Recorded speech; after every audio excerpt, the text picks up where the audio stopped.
We've covered the three sunken landmasses: Lemuria, Atlantis, Sundaland. Now I want to show you what's sitting at the bottom of the ocean, because the structures are there on every side of the planet, and nobody's looking at them. First, Japan. Off the coast of Yonaguni Island in 1986, a diver discovered something on the ocean floor. Massive stone formations, flat platforms, sharp 90-degree angles, what appeared to be carved steps leading to a step pyramid sitting underwater. Marine geologist Masaka Kimura studied it extensively and concluded the formations are man-made stepped monoliths. The Japanese government looked at it, and the Okinawa prefectural government looked at it and decided not to designate it as a cultural asset because there wasn't enough evidence of human modification. Here's what I want you to notice. They didn't say it wasn't man-made. They said there wasn't enough evidence yet. So instead of getting more evidence, they walked away. In 2024, a new study was presented suggesting the formations were the result of natural erosion. They said through underwater observation, they were able to observe the erosion process. Bedrock detachment, abrasion, gravel, natural processes. Here's my question. 90-degree angles are extraordinarily rare in nature. And at Unagani, you don't have one.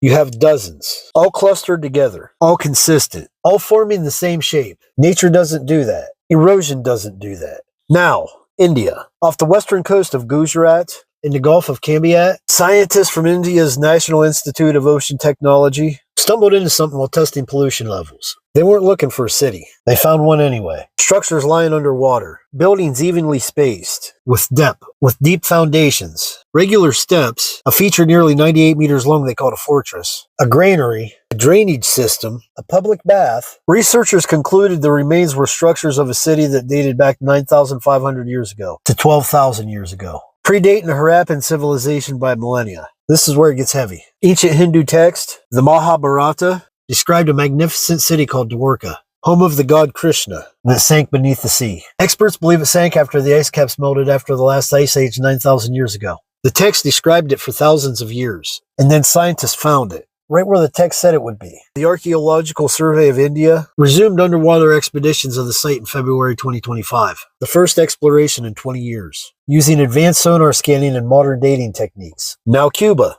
In 2001, a Canadian research team was mapping the ocean floor off Cuba's western coast. They were looking for shipwrecks. Instead of sunken ships, the sonar revealed geometric shapes and precise alignments on the seabed, resembling streets, buildings, and pyramids, nearly 2,300 feet below the surface. Some structures appeared to be as long as 400 meters wide and as high as 40 meters, sitting on top of each other, showing very distinct shapes and symmetrical edges and symmetrical designs of a non-natural kind. The researchers showed their images to scientists in Cuba, the United States, and elsewhere. Nobody suggested they were natural. The story broke worldwide. National Geographic got involved. The Cuban government promised to investigate, and then it disappeared. No peer-reviewed archaeological journal has ever published formal findings on the site. No academia institute has verified the sonar images. The story went cold. Not debunked, not explained, just gone. 3 oceans.